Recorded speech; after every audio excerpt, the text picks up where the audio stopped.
Morning. नमस्कार दोस्तों, स्वागत है आप सभी का आज के मुख्य समाचार में। तो चलिए जानते हैं दिन भर की 25 बड़ी खबरों को फटाफट अंदाज में। पर आगे बढ़ने से पहले वीडियो को लाइक और चैनल को जरूर सब्सक्राइब करें, साथ में लगे नोटिफिकेशन को ऑन करें। चलिए वीडियो स्टार्ट करते हैं।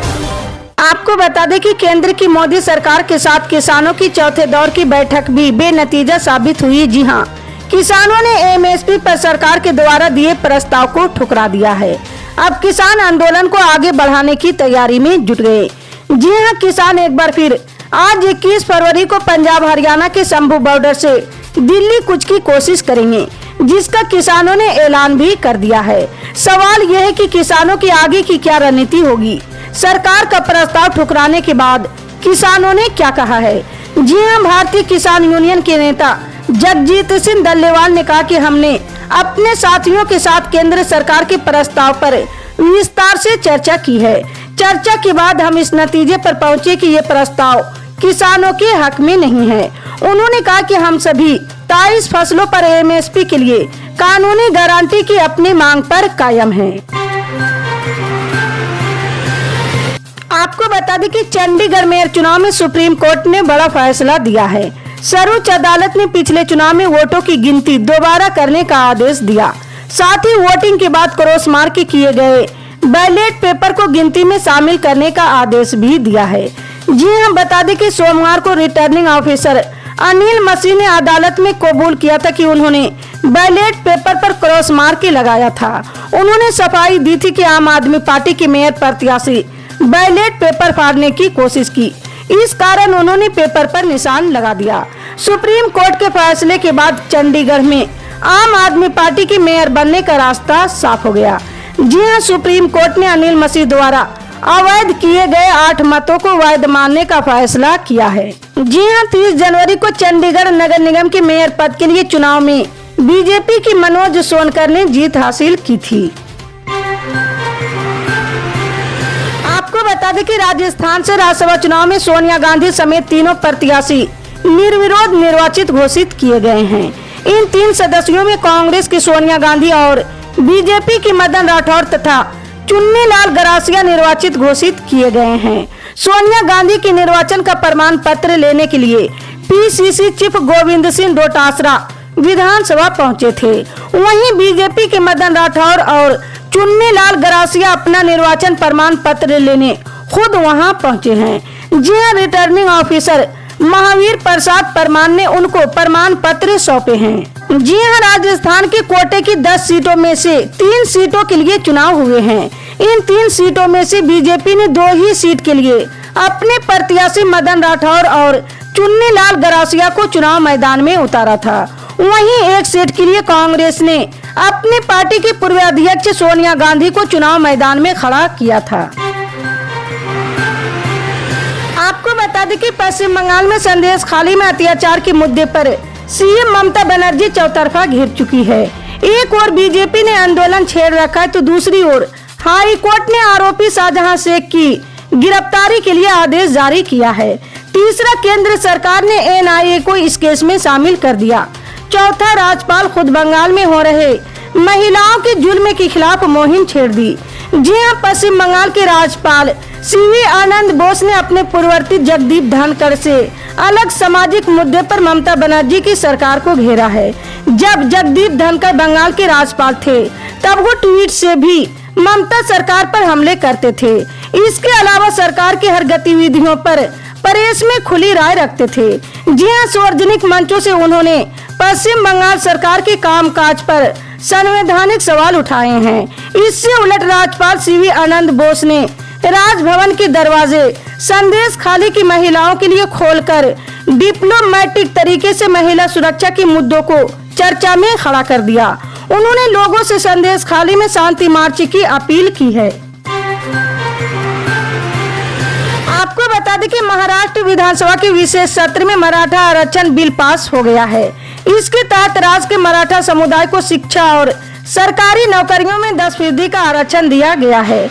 मराठा समुदाय से लेकर लगातार प्रदेश में आंदोलनरत है। संवैधानिक तौर पर यह आरक्षण कितनी देर तक टिकेगा, इसे लेकर सवाल खड़े किए जा रहे हैं। जी हां, मराठा आरक्षण को लेकर लगातार आंदोलन कर रहे कार्यकर्ता मनोज जरांगे पाटिल ने आरक्षण पर सवाल खड़े किए हैं। उन्होंने शिंदे सरकार की मंशा पर भी सवाल खड़े किए हैं।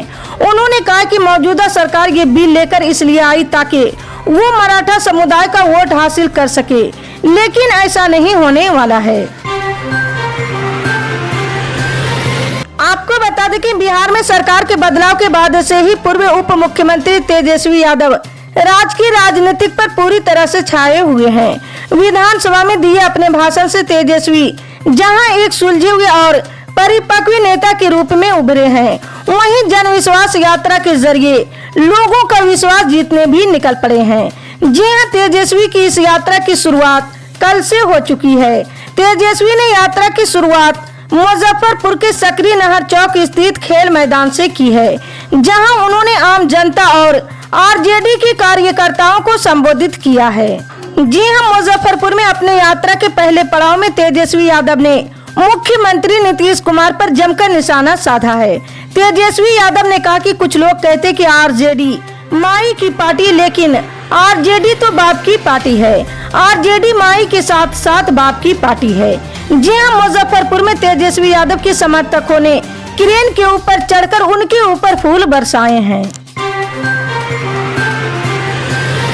आपको बता दें कि राहुल गांधी की भारत जोड़ो न्याय यात्रा में शामिल होने से संबंधित सवाल पर समाजवादी पार्टी नेता अखिलेश यादव ने इंडिया गठबंधन की सीट शेयरिंग का जवाबी ढाल बनकर बयान दिया है।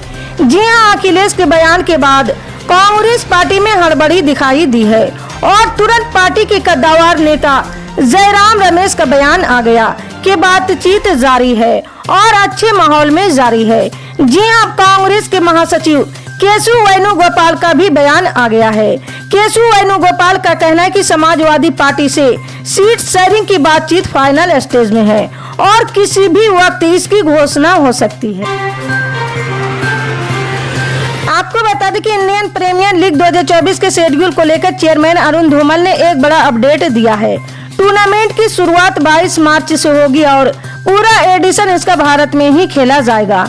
ऐसी संभावना जताई जा रही थी कि अप्रैल मई में लोकसभा चुनाव होंगे तो टूर्नामेंट को भारत से बाहर शिफ्ट किया जा सकता है, लेकिन टूर्नामेंट पूरी तरह से भारत में ही आयोजित किया जाएगा।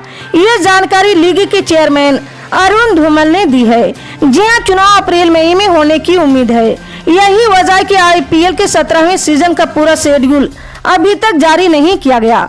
धूमल ने कहा कि पहले 15 दिनों का ही शेड्यूल बताया जाएगा और बाकी मैचों की तारीखें चुनाव की घोषणा के बाद तय की जाएगी। आपको बता दें कि बीजेपी में जाने की अटकलों के बीच मध्य प्रदेश के पूर्व मुख्यमंत्री कमलनाथ कल मंगलवार को कांग्रेस की एक मीटिंग में शामिल हुए हैं।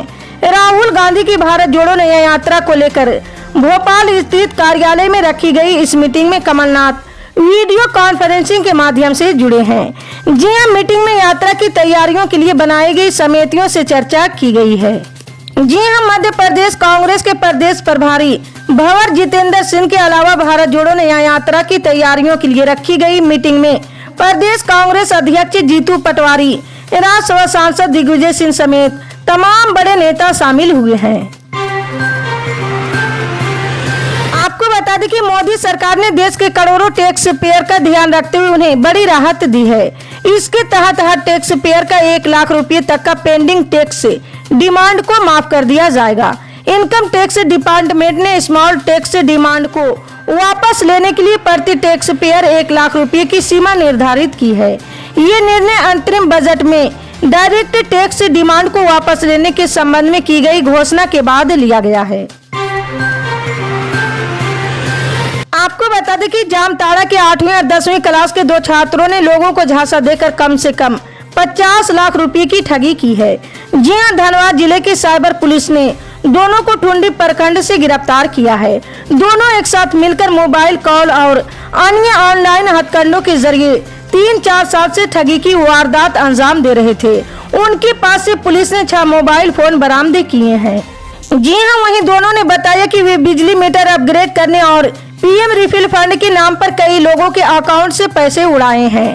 वे लोगों को कॉल कर खुद को बिजली विभाग का अफसर बताते थे और बिजली मीटर अपग्रेड करने के नाम पर उन्हें मोबाइल एप्लीकेशन का लिंक और डिमांड भेजते थे और फिर बैंक अकाउंट से पैसे उड़ा लेते थे। इसके अलावा उन्होंने पीएम रिफिल फंड के नाम पर भी कई लोगों से ठगी की है। इसी तरह की पल पल के अपडेट जानने के लिए जुड़े रहे हमारे MSP न्यूज के साथ। मिलते हैं अगली बड़ी खबर में, तब तक के लिए जय हिंद।